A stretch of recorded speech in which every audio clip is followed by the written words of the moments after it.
สบายดีทุกคนพวกกบาทวอนคนอยู่สวนมื้อนี้ผู้ขาชิมาแนะนำให้ฮู้จักขี้อ้นเครือพี่น้องเอ้ยนี่แหละขี้อ้นเครือ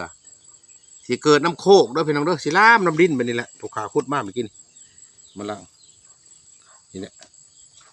สรรพคุณประโยชน์ก็ดีหลายอย่างปัญญามเป็นดอกเลยดอกแดงๆเด้อพี่น้องเด้อดอกแดงๆนี่ยังบ่ได้เป็นดอก ดีหลายอย่างในสรรพคุณประโยชน์ก็ได้ผู้ขาสิยกตัวอย่างมาว่าแต่2-3อันเด้อพี่น้องเด้อผู้ใดเป็นไอ้บ่ยาบ่เศร้าเอามาต้มใส่กันกับอันเอามาใส่น้ำกินก็ได้กับขี้ไผ่ดอกขุ่มเด้อพี่น้องเด้อกับโดบูร่มนะคุดเอาแต่ห่างแหละถ้าผู้ใดเป็นโรคปอดหรือว่าโรคคอเนียงโรคคอกินเลือดเอาทั้งหักทั้งลำทั้งใบนี่แหละมาประกอบใส่และอันละแนวก็ได้เด้อพี่น้องเด้อเอาเป็นประกอบผักหญ้าก็ได้เด้อผู้ใดเป็นคอกินเลือดถ้าผู้ใดเป็น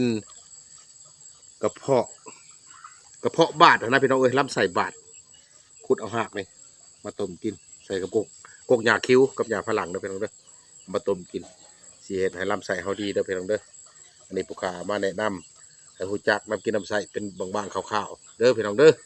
และอันละแนวก็สิเว้าบ่หมด